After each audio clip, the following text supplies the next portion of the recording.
Жакында эле Кыргыз Республикасынын грек-рим күрөшү боюнча машыктыруучулар штабы алмашты. Жаңы башкы машыктыруучу болуп Уран Кайдалов агай дайындалды. Алдыда биз Уран агай менен таанышып, ал менен кенен маек курабыз. Алгач кызмат тоорун кут болсун, ийгиликтерди каалайбыз. Кыргызстан курамасы мындан дагы жогорку бийиктиктерди багындырат деген ишеничтебиз. Бул кызматка кантип келип калдыңыз? Федерация жетекчилиги өзү сунуштадыбы же федерация мүчөлөрү тарабынан шайлоо болдубу? Ошол процесс тууралуу айтып кетсеңиз. Саламатсыздарбы? Бул жумушка мен мына спорт школанын атындагы РСК колледждин атында 17 жыл ушул жерде машыгып, ошол жерде машыктыруучу болуп иштедим. Тажрыйбам бар. Бул болсо федерация аркылуу менин сунушумду коюп, ал жерде тренерский совет деген бар. Ошо тренерский совет мени шайлап, ушул келе жаткан Олимпиада оюндарына бир цикл иштеп бер деп сунуштап, анан шайланып калдым да. Демек, алдыда машыктыруучулук карьераңыз тууралуу да кененирээк токтолобуз. Алгач өзүңүз жөнүндө кыскача айтып кетсеңиз, балалык чагыңыз кантип, кайсыл айылда өсүп чоңойгонсуз, анан спортко кантип келип калдыңыз эле? Мен Бишкек шаарында төрөлгөм. Мына ушугу РСК колледж атында ушул жерде чоңоюп, өмүр бою ушул жерде чоңоюп, ушул жерде окуп, тажрыйба алып, ушул жерден анан кийин иштеп, мына ушул спорт школанын атынан көп жылдан бери машыгууларды кылып, тажрыйба топтоп, ошонун аркылуу ушул даражага жетип, азыр башкы машыктыруучу болуп келип калдым да. Ошол спорттук карьераңызга кыскача токтолуп кетели. Кадеттер арасында, жаштар арасында континенталдык дүйнөлүк биринчиликтерде ийгиликтерди жараткансыз. Ошол жөнүндө кыскача айтып, анан буга чейин Олимпиада оюндарына 2 жолу катышканыңызды билебиз. Ошол тууралуу. Мен болсо ошо кадеттер арасында дүйнө чемпиону болгом, жаштар арасында дүйнө чемпиону болгом. Олимпиада оюндарга 2 жолу катышкам. Көптөгөн эралык турнирлерди жеңгем. Азыр болсо машыктыруучу болуп, мына спорт школада машыктырып, өзүмдүн дагы учениктерим бар, ошолорун өстүрүп келе жатып, мына азыр башкы машыктыруучу болуп, ошо келип калдым да ушул жака. Эми ошол 17 жыл болуп калды дедиңиз. 17 жыл аралыгында кайсыл ошол мыкты балбандарды тарбиялап чыгардыңыз? Ошону кененирээк токтолсоңуз. Машыктыруучулук карьера качан башталган? Машыктыруу карьерам физкультура академиямды бүткөндөн кийин 2002 жылы, 2003 жылы ушул ал убакта Боор деген болчу. Ушул эле колледж азыр аттары өзгөрүлүп кетти, азыр РСК колледж атында. Ошого келип машыктыруучу болуп келдим да. Ушул жерде 2010 жылга чейин машыктыруучу болдум. 2010 жылы Кыргыз-Түрк Манас университетинде кафедраны башкарып берчи деп сунуш менен ошол жака сунушталып, ошол жака иштеп калдым. Ал жакта дагы 4 жыл күрөш кафедрасын башкарып, ал жакта да 4 жыл иштеп, андан ал жакты бүткөндөн кийин кайра эле ушул тармакка келгенге мажбур болуп калып, кайра иштеп, ушул жерде азыр иштеп, азыр болсо башкы машыктыруучу болуп келдим да. Демек, буга чейин көбүнчөсү кичинекей балдарды машыктырчусуз. Кандай? Кичинекей балдар бар болчу, кадеттер бар болчу. Эми взрослоого келсек, Азизбеков Атабекти угуп жүрөсүздөр. Мына бул бала Олимпиада оюндарга чейин дайындап, ушу Олимпиадада кичине могу ковиддин учуруна биздин өзүбүздүн личный тренерлер барбай калып, ошого байланыштуу кичине результат көрсөтө албай калды. Буюрса эми менин оюмча мындай маселе буюрса жок деп ойлойм. Ар бир личный тренер барыш керек Олимпиада оюндарга. Бул дагы аябай жөлөк таяк болот, бул дагы подсказка болот, бул дагы тренерский штабка аябай жеңилдик берилет да. Демек, ошо Атабек Азизбеков, ал учурда эми карьерасын жыйынтыктады деп айтсак болот, бирок Олимпиада оюндарына чейин барып катышты, Кыргызстандын желегин көтөрүп чыкты. Ошол Атабек Азизбековго эмне жетишпей калды деп ойлойсуз, ошол Олимпиадада ийгилик жаратканга? Мисалы айта кетсек, бул жерде көп жетишпей калдык деп айта албайм. Баары эле жетиштүү болду, дайындык жакшы болду. Бул жерде эми мындай айткандай, ал убакта личный тренер деген маселелери көп суроолор туулуп келе берген. Ал убакта биз бара алчу эмеспиз жанына. Анткени шарт ошондой болуп калчу. Анан кийин могу Олимпиададан кийин, Токиодон кийин уже бул көз караш оңолуп, ар бир личный тренер жанында болуп, жакшы жыйынтыктарды берип баштады да. мен ойлойм личный тренер обязательно катышыш керек. Буну мен федерациядан дагы тренерский советтен да көп айтып келе атам. Ушуну танбай, ушу системаны дагы улап, көп каталар бар бул жерде. Ошо каталарды жоюп, бул каталарды олимпиадада кетирбегенге аракет кылыш керек. Эми мына башкы машыктыруучу болуп келдиңиз, алдыда кандай тапшырмалар коюлду? Федерация жетекчилиги менен жолугушуу болсо керек. Ар бир машыктыруучулар штабына эми тапшырмалар коюлат да. Сизге кандай тапшырмалар коюлду жана алдыда кандай иштерди аткарасыз? Тапшырма аябай жоопкерчиликтүү тапшырма болду. Анткени өзүңөр билесиңер, эгемендик Кыргызстан болгондон бери Кыргызстанда алтын медалыбыз пока жок. Олимпиада оюндарда. Бизде күмүш бар, серебро бар, бронза бар дегендей. Но алтын элдин баары 7 миллион элибиз, кыргыз элибиз күтүп отурат. Ушу алтын медаль алганга жоопкерчиликти мен сезип турам, аябай жоопкерчилик. Ошол жоопкерчиликти мен кыргыз элиме уят кылбай, чын дилим менен, тажрыйбам менен, конечно, бул жерде тренерский совет деген бар, алар менен акылдашып, кеткен каталардын баарын жоюп, буюрса олимпиадада баарыбыз ынтымакта, биримдикте барсак, буюрса жакшы жеңиштер менен келебиз деп ойлойм. Демек, негизги тапшырма олимпиада оюндарында алтын медаль алуу. Албетте. Анан буга чейин мына улуттук курама команда албетте алтын медаль күткөн, бирок ага карабастан эми тарых жаралды десек болот. Дүйнө чемпионаттарында алгачкы алтын медальдар, олимпиада оюндарында мына дароо 3 коло медаль болду грек-рим күрөшүнөн. Кандай баа бересиз буга чейинки машыктыруучулар штабына, Азат агайдан Улукбек агайларга жалпысынан? Эми общий бул оценка аябай кыйын бериш, бирок мен өзүм жеке оюмду айтып коеюн. Муну оценканы мен толук бере албайм, анткени тренерский штаб деген бар, федерация деген бар, өкмөт деген бар.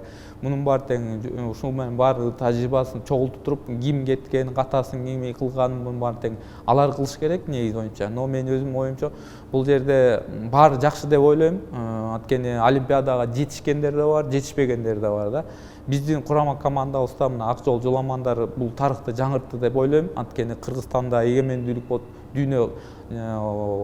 дүйнө чемпионаттын арасынан биринчи орунду жаштар эмес, взрослый чоңдор арасында алтын медаль алып келе элек болчу. Булар тарыхты жаңыртты деп ойлойм. Бирок андан тышкары олимпиада оюндарындагы мына Канат Бегалиев биринчилерден болуп, Түмөнбаев болуп, алар күмүш менен бронза алып келди эле, серебро менен бронза. Бул дагы жакшы жөрөлгө, но алтын медальды алып келе албашты. Андан аркасынан Акжол Махмудов алып келди серебро.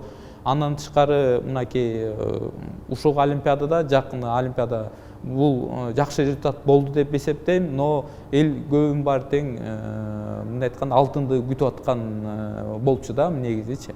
Но мен ойлойм бул жерде эмне ката кетирген, бул медицина жагынан дагы биз аксап атабыз. Жакшы фармакология, жакшы диетологдор да керек бизге, мындай айткандай. Ошо тамак маселеси жана фармакология жагыбыз кичине аксап турат. Муну дагы биз жойгонго аракет кылабыз. Жакшы специалисттерди менен тартабыз. Буюрса мен федерация менен бул маселени дагы сүйлөшкөнбүз. Алар да жардам көзөмөлдөө кылып, жардам кылып көрөзүп атат. Эми психолог деген маселебиз бул өзүбүздүн мына Кыргызстанда канча жылдан бери ушу келе аткан өзүбүздүн курама командабыздын өзүнүн личный тренерлери почти психолог деле болуп калышкан да. Ошо балдарды дарбиялайт, ошо балдарды настроить этет. Анан кийин бул настроить эткен личный тренерлери жанында болуп турса, бул да психологический дагы ага жардам берилет да. Анан бул маселеге келгенде дагы айта кеткеним, бизде ошо медицина тармагынан мен бир жаңы бир система киргизейин деп турам. Мен өзүм илимий кандидаттар болгон үчүн ушуну көп жылдан бери изилдегем. Бизден азыркы учурда дүйнө жүзүнүн баары тең алдыга жылып кеткен фармакология эмес, именно спортсмендердин ден соолугу боюнча. Ушу спортсмендердин ден соолугуна көп басымдык жасайм. Биринчи ушу ден соолук болсо, ошонун аркасынан ийгилик да келет да. Ошол олимпиада оюндарында албетте алтын күткөн көпчүлүгү дүйнөлүк рейтингде да биринчи орунда болчу. Анан ар кандай сөздөр айтылды. Эми көрөрмандар тарабынан бир канча версиялар, анын бири ошол диетолог жок болуп калды окшойт деп. Себеби дегенде ошол салмактуу маселе жаралды окшойт деген ойлор бар. Ошол эле Жоламан, ошол эле Акжол күрөшүп жатып чарчап калып, же болбосо күрөшкө чыкканда мындай свежий эмес чыккандай таасир калтырды. Сиздин оюңузча? Эми бул маселеге келгенде бүт дүйнө жүзүндө спортсмендердин бүт баары тең 2 жолу күрөшөт да. Бул салмак кууганда, анан кийин килемге чыкканда. Эң оор кайсы оор десе, элдин баары айтат салмак кууш. Анткени ушул салмак куунун себеби туура эмес, бир эле кылдаттык бир жерден туура эмес куулуп калса, бул обязательно таасир этет именно килемге келгенде. Менин оюмча ушу салмак кууган маселесине келгенде кичине балдар ошол учурда восстановлениясы кичине аксап калгандагысынын белгисин болгон. Ошо мен айта кетпедим, ушу жагына көбүрөөк басымдык жасайм, чтоб ошо салмак куунун алдында именно диетологдор туура тамактануу, туура витаминдерди ичүү, туура эс алуу, ушул маселени көбүрөөк басымдык жасап, ушул жагындагы оңдогонго бүт аракетимди жасайм да. Анан дагы бир варианттар, эми бул көрөрмандардын варианттары. Өтө көп аша чаап, машыгып коюшту деген да ойлор бар. Анткени ушул Ягжол Махмудов, мисалы буга чейин ал алдында дагы турнирлерге катышып, ошол аябай машыгуунун артына дагы күйүп кетти деген ойлор. Буга кандай кошуласызбы? Анан экинчи Амантур Исмаилов 1 мүнөт жакшы күрөшөт, андан кийин чарчап калууда. Бул дагы эмне себептен деп ойлойсуз? Мына силер туура суроо бердиңер. Дүйнөнүн жүзүнүн баары азыр өзүңөр билесиз, цифровизация аябай күчөп кеткен. Интернеттен азыр любой баланы изучать этип койсо болот. Любой баланы кайсы жерде күрөшүп атат, кандай күрөшүп атат, эмне ыкмалар жасайт. Бунун баары тең бул новость эмес да. Мисалы келсек, илгери мен күрөшүп турганда интернет мисалы жок болчу, биз балдарды дүйнөдөн издечүбүз. Дүйнөдөн издеп, алар менен күрөшүп, машыгып, алардын мындай жаткандай слабый жерлерин изилдеп, ошого азыр болсо дүйнөнүн баарын кыдырып кереги деле жок да, кыскасычы. Мындай айтканда, жакшы машыгып, туура подход жасаса, мен оюмча бул маселени жойсо болот да. Эми Исмаилов жөнүндө бул мен жаңы эле баса белгилеп кетпедим беле. Салмак кууганда көптөгөн минералдар бар, организмден чыгып кетет. Тери аркылуу чыгат, кыймыл аркылуу чыгат, анан кайра восстановление деген маселе турат да. Ушул восстановление келгенде бул ушул жактан фармакология, анан жана витаминизация ушул жерден аксап турат да. Дүйнөнүн жүзүнүн баары тең уже витамин жагынан, жанагы фармакология жагынан алдыга баса чаап кеткен. Бул дагы бул өзүнчө дагы бир чоң күрөш. Анткени бул жерде дагы допинг деген маселе да турат. Анан кээ бир допингке кире турган дарыларды биз кеч угуп калып атабыз да. Мисалы ошолордун баарын тең түзмө-түз мындай айтканда чогуу алып жүргөнгө аракет кылыш керек да, баарын изилдеп. Учурда ошол кечигип жатабыз деп атпайсызбы? Кээ бир балбандар, жадагысы Азия чемпиону болуп жүргөн балбандар кийин допингден улам четтелип ошондой маалыматтар чыгып жатат. Ушул жагынан башкы машыктыруучу катары кандай көзөмөлгө алам деп жатасыз? Алдыда дагы допинг менен кармалып калуу коркунучу бар да. Мисалы, мен азыр сунуштап атам, федерацияга сунуштап атам, биздин тренерский штабтарга сунуштап атам. Анан биз жеке машыктыруучулардын баарын түшүндүрүп атам. Бизде түшүндүрүү иштери аябай аз болуп атат. Жеке тренерлер аркылуу. Бул маселени оңой эле жолу бар. Анткени балдарды туура питанияга үйрөтүш керек. Көп фармакология көп кызыкпай, туура питание кылса, мен оюмча ошого эле питаниядан ошого эле витаминдерди чогултса болот да. Андан кийин тышкары бизде өзүбүздүн курама командабыздын ичинде лабораториябыз жок. Ушул лабораторияны көзөмөлгө тыккан алсак, мен оюмча бул допинг маселеси чечиле турган оңой эле жолу бар. Ушуну мисалы мына Кыргыз-Түрк Манас университет бизге жакшы бир долбоор сунуштап, өзүнүн жардамын сунуш берип атат. Мен ойлойм, ушул сунушту кабыл алып, алардын дагы билимин алып, тажрыйбасын алып, бул жагынан дагы эми кылсак болот да. Эми алдыда улуттук курама команданы түптөш үчүн кандай аракеттер болот? Анан январь айында буюрса Кыргызстан чемпиону болот адаттагыдай эле.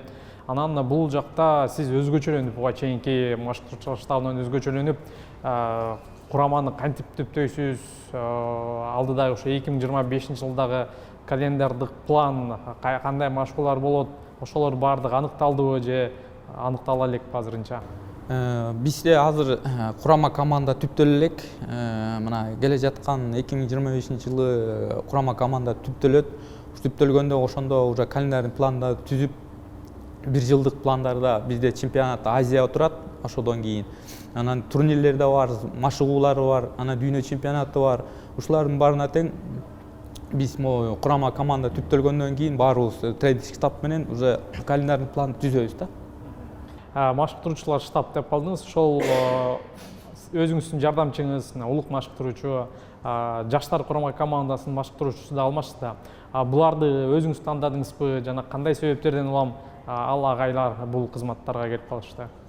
Бул мисалы ар бир башкы машыктыруучу өзүнө шыгы бар, тажрыйбасы бар жардамчысын коет да. Менин оюмча бул тренерский штабтагы сунуш берген, но мен дагы туура көрдүм, ушу Азат Бешебековду менин жаныма жардамчы катары алып, ал жаш өсүп келаткан машыктыруучу, ага дагы менин өзүм тажрыйбамды дагы үйрөтүп, биздин дагы алдыга койгон максатыбыз бир, ушу Кыргызстанда келе жаткан Олимпиада оюндарында ийгилик жараталы деген ой максатыбыз бар, аябай чоң. Ушундай амбиция менен буюрса Олимпиадага кирип барабыз буюрса. Эми кайрадан учурдагы күрөш менен сиздин өзүңүз спортчу катары күрөшүп жүргөн учурду салыштырып кетели. Мисалы 2000-2004 жылдары Олимпиада оюндарындагы атаандаштык канчалык эле? Азыркыга салыштырып айтып бере аласызбы? Ал учурда система дагы башкача болчу.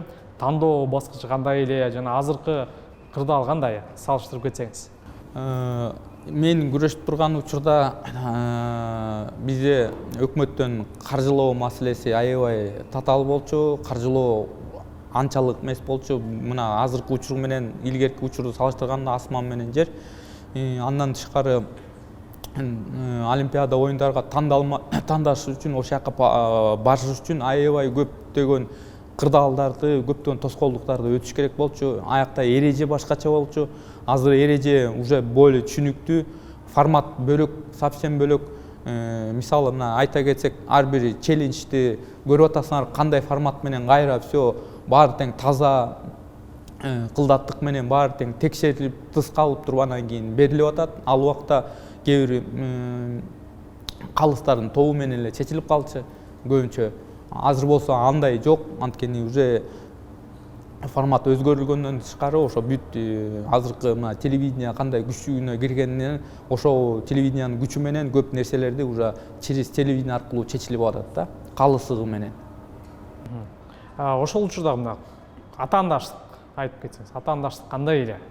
Жана ошол мына 2000 жылдан 2024 жылга чейин Кыргызстандын деңгээли канчалык өстү? Анан алдыдагы потенциалы тууралуу. Илгерки потенциал менен илгерки атаандаштык менен салыштырганда азыр болбойт, анткени биз уже азыркы учурдагы күрөш, грек-рим күрөшү аябай дүйнөлүккө таанылмай болуп калган. Биздин балбандарыбыз мына взрослыйлар арасынан 2 чемпионубуз бар, мындай айтканда дүйнөнүн мындай айтканда бир жарты бөлүгүнө биз кирип калганбыз, мындай айтканда тройкага. Мына Азия оюндарын алып келсек, мына биз уже командалык оюндарды утуп жүрүп атабыз. Мындай айтканда, мындай чоң державалар менен салыштырганда Иран, Япония, мына ушундай мамлекеттер менен тең талаш болуп биринчи орунду аябай талашып келе атабыз. Бул дагы чоң баа берилип атат. Анткени биздин тренерский штаб уже көп жылдан бери келип ушундай даражага жеткени биздин тренерский штаб менен ушунун эмгеги менен мына ушул даражага жетип атабыз да. Анан учурдагы ошол державалар тууралуу сөз кылалы. Учурда күрөштө бир гана грек-рим эмес, эркинде дагы Жапония, Иран, анан Россия, анын ичинен дагестандык балбандар. Өзүңүз жакшы билесиздер, дагестандык балбандар башка өлкөлөрдүн атынан дагы катышып жүрөт. Анан ошол өлкөлөрдүн артыкчылыгы эмнеде? Эмнеден улам алар мындай мыкты болуп жатат учурда? Ошо Иран, Япония, Россия. Эми могу акыркы Олимпиада болуп кеткен мен жеке оюм, мисалы өзүңөр билесиңер, саясат, чоң саясатта мына Россияны Олимпиадага катыштырбай койгон үчүн күчтүү балбандардын убактысы аябай аз да. Ашып кетсе, ошо убакыттын ичинде алар дагы бир кыйынчылык эмес, кыйынчылык болуп атса дагы бир нерсе жаратайын деген ой максаттары бар. Анан ошондуктан алар ар бир мамлекеттерге барып, өзүнүн потенциалын көргөзүп, өзүнүн деңгээлин ушул спорттун ичиндеги кылган кыймыл аракетин бир көргөзүп калайын деген ой максаты менен кирип, ушу башка өлкөлөрдүн желектерин көтөргөн бир себеби бар да. Эми бизге келсек, бизде андай каражат эмесибиз жок, потенциал жок. Биз өзүбүздүн эле кыргыз балдарыбыз көп, аябай жаш өсүп келаткан муундарда. Ошо жаш муундарга көбүрөөк ошолорго басымдык жасап, ошолорго поддержка берип, ошолорго акыл үйрөтүп, ошолорго тажрыйба үйрөтсөк, Олимпиадада ошол эле балда кыргыз балбандарыбыз ошо көрүшүп, желекти көтөрөт деп мен ишенем. Жок, ошол Жапония, ирандык балбандардын артыкчылыгы эмнеде? Алар эмне себептен ошол азыркы учурда номер 1 болуп чыгат? Себептери. Мисалы мына мен жаңы эле башында айта кетпедим беле, ушул медицина тармагынан аябай басымдык жасап, алар алдыга жылып кетишкен көп жагынан. Мисалы көп минералдар бар, которые бизге азыр эми келип атат. Алар уже ал минералдардын баарын тең уже дүйнөдөн терип алышкан, өздөрү дагы медицинадан изучать этип, өзүнүн дагы фармакологияларын чыгарып, ушул тармактан аябай көп алдыга жылып кетишкен да. Ошонун басымдыгынан алар уже жакшы жеңил күрөшүп аткан бир себеби бар да. Түшүнүктүү. Эми учурдагы улуттук курама команданын мүчөлөрү тууралуу оюңузду билгим келип жатат. Ошол эле мына ийгилик жаратып келген Жоломон Шаршенбеков, Акжол Махмудов, Өзөр Жусупбеков мындан ары карьерасы кандай болот деп. Жоломон ошол Олимпиададан кийин салмагымды көтөрөм деген да сөздөр айткан. Акжол Махмудов дагы мына ошол Германияда Бундеслигада 80-87де күрөшүп жүрөт. Аларга көз карашыңыз кандай? Келечекте аларды ошол жаңы салмак категориядан көрөбүзбү? Бул маселеге келгенде мен жеке машыктыруучулар менен мен еще толук сүйлөшө элекмин, алардын ой максаты кандай экен. Но мен каршы эмесмин башка салмакка өткөнгө. Но Олимпиадага чейин мен оюмча мен каршы эмесмин, но Олимпиаданын чукул өзүнүн салмактарына мен оюмча күрөшүш керек мен ойлойм да. Антпесе мен эмне үчүн айтып атам, анткени физиология деген бар. Физиологиянын алардын именно өзүнүн салмактарына азыр жазылып калган. Өзүнүн салмагында бул лидерлер, мисалы ал башка салмакка өтсө, бул аякта да өзүнүн башка лидерлери бар, которые алар менен кичине кыйыныраак болуп калат. Мен жеке оюм да. Но буну болсо биз жеке машыктыруучулар менен муну сүйлөшүп, бул маселени чечкенге аракет кылабыз. Учурда ошол лидерлер буга чейин эми Кыргызстан курамасы түптө элек деп жатпайбыз, бирок лидерлер бар да. Ошол эле акыркы жылдарда дүйнө Азия чемпионатына катышкандар, Кыргызстан чемпионатына катышабы же катышпайбы деген да суроолор бар. Эми туура суроо бердиңиз. Муну мен өзүмдүн оюм, мисалы мына Акжол, Жоламан, Үзүр, Исмаиловдор булар 4 жыл ушу Олимпиада циклга аябай көп күч коротушту. Бул адамдын ресурсу, бул түгөнүбүз эмес, түгөнөт. Акыркы бир убакытта ушу ресурсту биз сактап калышыбыз керек.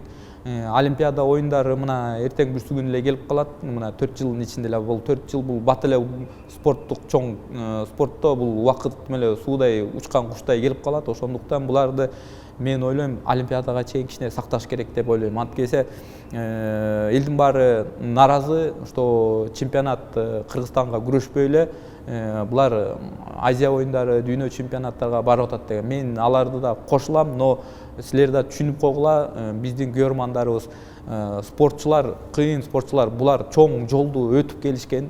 Силер көрө элексиңер кандай кыйынчылыктарды басып келген.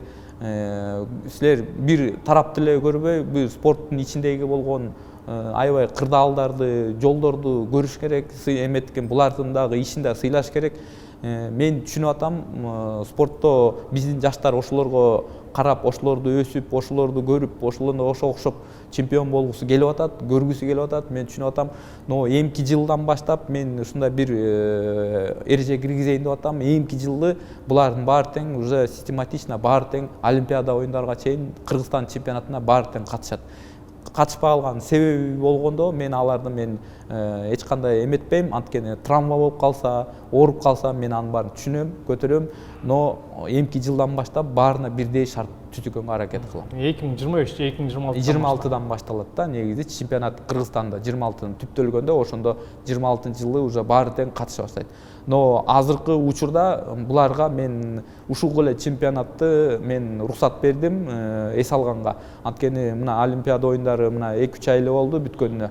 Кичине эс алып алышсын, өзүнө келип алышсын, андан кийин уже бара-бара кайра тыкыз иштеп жаңы методика, жаңы техника, жаңы бүт болгон азыр өзүңүз көрүп атасыз, баары жаңылып атат. Ошондуктан биздин системаны да жаңылдыш керек. Жаңы методика, жаңы бүт болгон жаңынын баарын тең жаңы нерсенин баарын киргизгенге аракет кылыш керек дагы. Ушуну толук бир олимпийский цикл баарыбыз биримдикте, ынтымакта кирип барсак, жакшы ийгилик жаратабыз деп мен ойлойм. Демек, ак жол жоломондар катышпайт. Могу ушу келе жаткан чемпионатта эле катышпайт. Калганын баары тең буюрса тренерский штаб менен эмки бүткөн турнирлер болот, Азия оюндары болот, ошолордун баарын тең биз чечебиз буюрса. Анан ошол Кыргызстан чемпионатын жеңгендер Азия чемпионатына, дүйнө чемпионатына катышып, ал жак кандай болот? Мисалы, биринчи орун алган дүйнө чемпионатында, экинчи орун алган Азия чемпионатына катышат деген бөлүштүрүү системасы сизде кандай болот? Азыр ойлонуштуу болгонбу? Бул маселени биз жаңы келгендиктен бунун баары тең Кыргызстан чемпионаты бүткөндөн кийин тренерский штаб менен баарыбыз акылдашабыз. Ким биринчи номерлер Азияга баргандар Азияга барат, мирге барчулар мирге барат. Бул жерде баарын тең кылдаттык менен федерация менен чогуу иш чараны чогуу жасап, мунун баарын тең эсептеп, баарын тең анткени ар бир баланын травмасы бар, ар бир баланын көңүлү бар деген ошонун баарын тең эске тутуп, ошого жараша баарын ишти чогуу жасайбыз, иш чараны чогуу алып барабыз. Анан учурдагы грек-рим күрөшүнүн абалы кандай деп ойлойсуз? Жаштар арасында ошол Разак Бишекеев, Асан Жаңышевдер жакшы ийгилик жаратып жатат. Андан башка ошол жоломандын, ак жолдун ордун баса тургандар чыгып келе жатабы? Жаштардын, ошо жаштар курамасынын деңгээли кандай деп ойлойсуз? Жаштардын деңгээли аябай зор. Анткени мына бизге жоломан, ак жол булар мындай айтканда эшикти, экинчи, үчүнчү эшикти ачып берип атат. Чоң даражадагы болгон эмелерде. Ошонун аркасынан биздин жаштар да өсүп келатат. Ошого ак жол менен жоломанга окшоп, Үзүргө окшоп, Исмаиловго окшоп ошого тажрыйбасын алып, ошонун аркасынан биздин күрөш мындай айтканда жакшы деңгээлге жетип баратат да. Жаштар да бизде бар. Күрөшө турган дүйнө чемпионаттары, Азия оюндарына, Олимпиада оюндарына чейин күрөшө турган мыкты балбандарыбыз бар да. Анан эми жеке машыктыруучулар менен мамиле дагы өтө маанилүү. Анткени ушул машыгуу жыйындарында башка машыктыруучу менен иштесе, мындай учурларда жеке машыктыруучулар менен иш алып барат.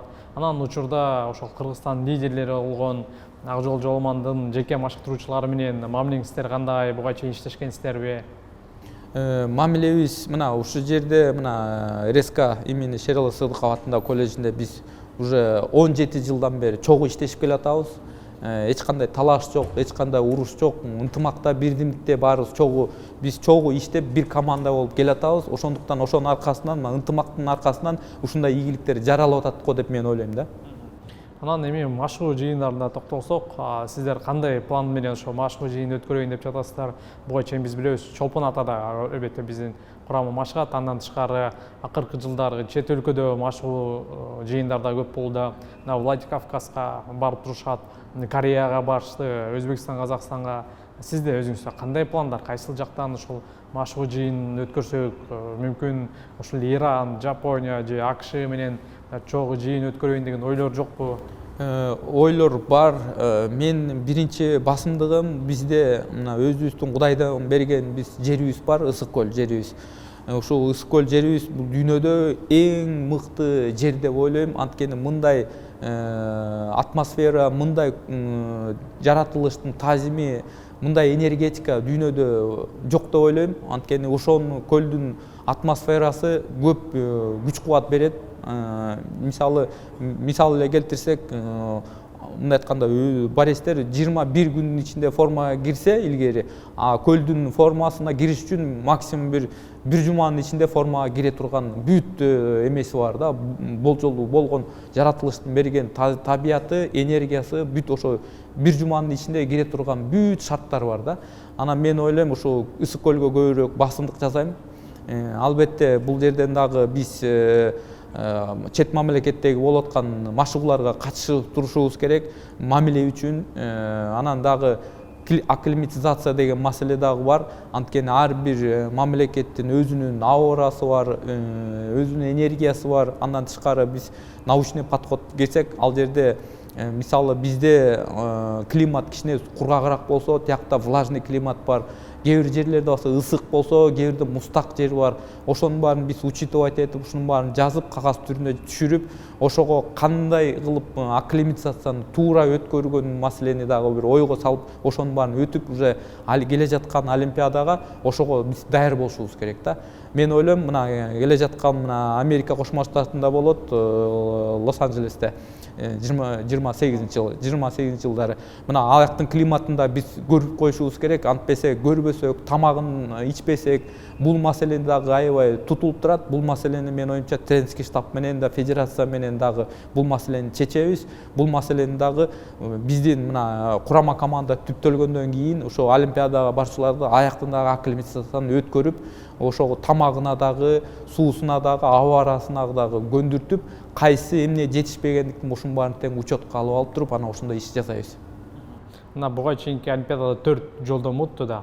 Демек, сиз жок деген ошол нерсени кайталап 4 жолдомо, анан албетте жогоруда айткандай тапшырма жогору коюлду. Демек, баардык салмак категорияда балбандарды алып баш керек деген да тапшырма коюлса керек. Анан кандай ойлойсуз? Мисалы дзюдодо канча салмак категория болсо, ошончо салмак категорияда Олимпиада оюндары болот да. Ал эми күрөштө мына жалпы 10 салмак категория бар да, дүйнө чемпионаттары башканан. Олимпиадага эмнеге ошол 6 гана салмак болуп калган? Ошого сиздин көз карашыңыз? Мисалы айта кетсем, бул 4 салмак кандайча папада жетип калган себеби оңой эле. Анткени бизде генетикабыз деген понятие бар. Генетика аябай сууюлуп кеткен.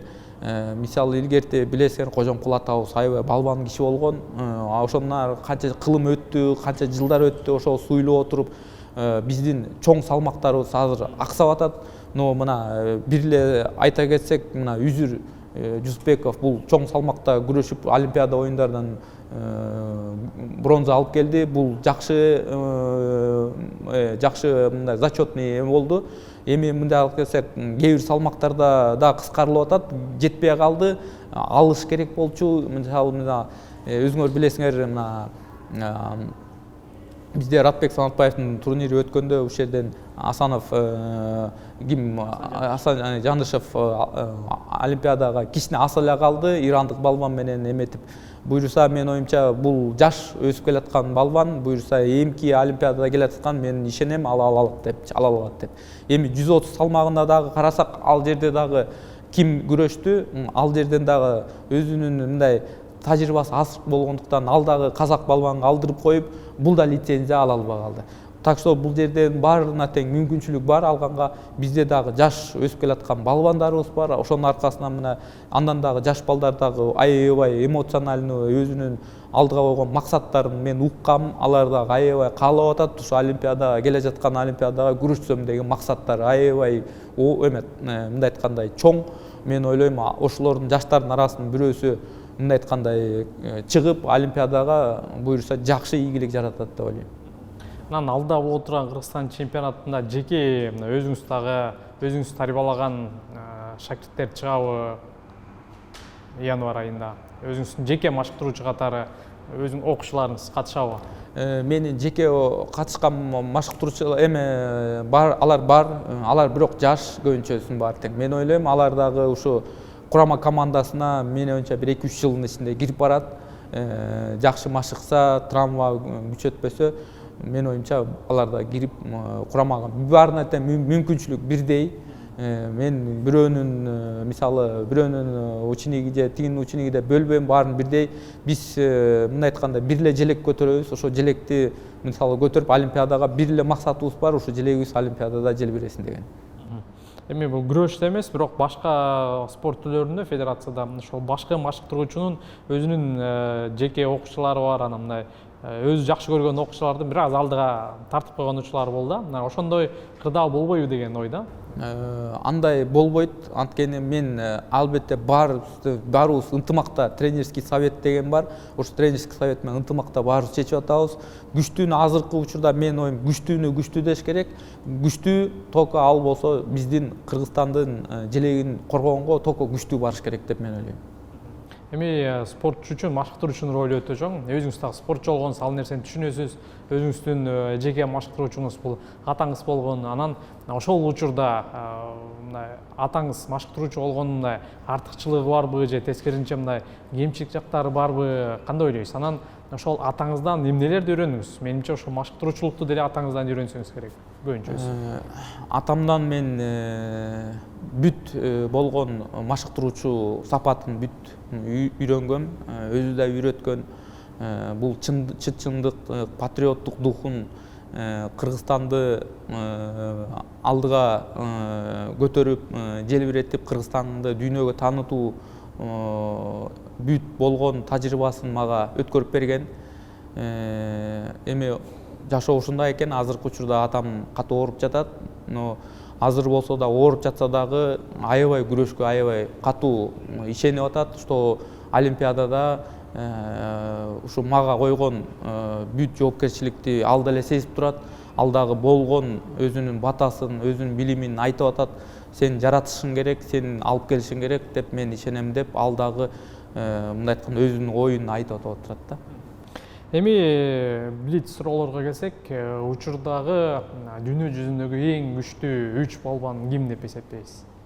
Эң күчтүү балбан азыркы учурда мен мурда билчүдүмүн бул Александр Калерин болчу, азыр Лопес болду.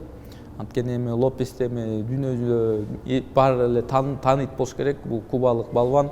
Мына мисалы ал тарыхты мындай айтканда жаңыртты деп мен ойлойм. Мындай айтканда андай результатты мен оюмча дагы бир 100 жыл эч ким жарата албайт го деп ойлойм. Мисалы мына ушул Лопес, Карелин, анан кийин Сайтиев эркин күрөш боюнча грек-римдерден мына ушулар. Ал эми Кыргызстандын тарыхындагы эң күчтүү 3 балбан деп кимди эсептейсиз? Биринчи мен баса белгилеп кетем, бул Ратбек Санатбаев. Анткени Ратбек Санатбаев бул бизге мындай айткандай жол ачып берди.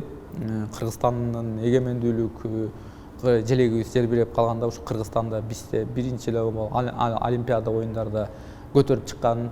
Бизге ал убакта биз жаш болчубуз. Бизге жол көргөзгөн, бирге максат көргөзгөн, бизге стимул болгон. Ошонун аркасынан биз кумир катарып, ошонун аркасынан биз дагы дүйнө чемпиону бололу, Олимпиадага баралы деген максатым менен мен оюмча ушу Ратбек Санатбаев деп ойлойм. Анан чемпион болуш үчүн чемпиондорго кандай сапаттар мүнөзү болуш керек деп ойлойсуз? 3 негизги сапат. Биринчи сапат бул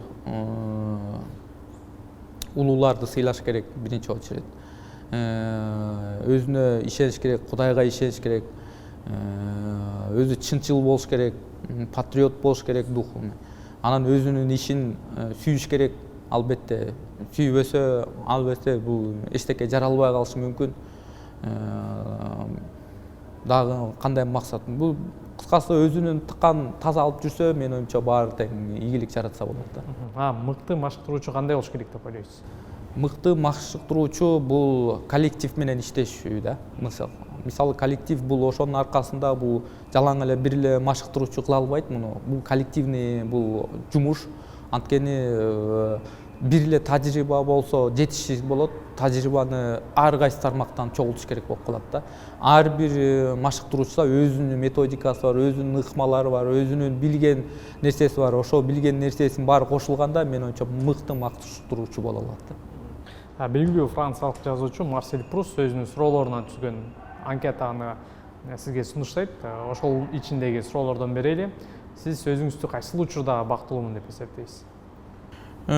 Бактылуу бул ата-энем тирүү болсо керек. Ден соолугу оорубаса экен, эч кандай кыйынчылыктан көрбөсө экен деп ушуну мен биринчи баса белгилеп айта алам. Өзүңүздүн кайсы сапатыңыз жагат? Өжөр. Жакпаган сапатыңыз? Жакпаган сапатым бул мындай айтканда жалкоолук. Ушу жалкоо болуш керек да. Ушу жалкоолук азыркы биз мындай айтканда орусча айткандай возраст келген сайын жалкоо баштайбыз. Ошо жалкоолукту алдыртпай көбүрөөк иш кылып, күрөш болобу, же спорт болобу, же физкультура болобу, ошо менен машыгып, ден соолукту чыңдап жүрүшүбүз керек да. Эркек кишинин кайсы сапатын баалайсыз? Чындык анан предательство болбош керек да, сатпаш керек. Аял кишинин кайсы сапатын жагасыз? Күйөөсүнө мындай айткандай верный болуш керек да. Бул жашоодо эмнени жек көрөсүз? Бул жашоодо бул калпычылык, алдамчылык, ушул сапатты жакшы көрбөйм да. Бул жашоодо учурда жашап жаткан же буга чейин жашап кеткен бир адам менен жолугушууга мүмкүнчүлүк болсо ким менен жолугуп сүйлөшөт элеңиз? Бул суроо татаал го, аябай. Эми Муратбек Санатбаев тирүү кезде мен дагы аны менен да бир маектешкенге аябай куса болуп жүргөм. Ошол учур келип калса мен дагы ошо менен бир жолугуп сүйлөшүп алганга бир эме кылат элем да. Жашоодогу негизги урааныңыз? Жашоодо мен урааным Кыргызстан алга, Кыргызстан дүйнөгө таанымал, ушу Олимпиада койгон максатым ушу ишке ашып, Кыргызстанга алтын медаль алып келгенге ушул максатым да. Рахмат агай, сизге ийгиликтер болсун.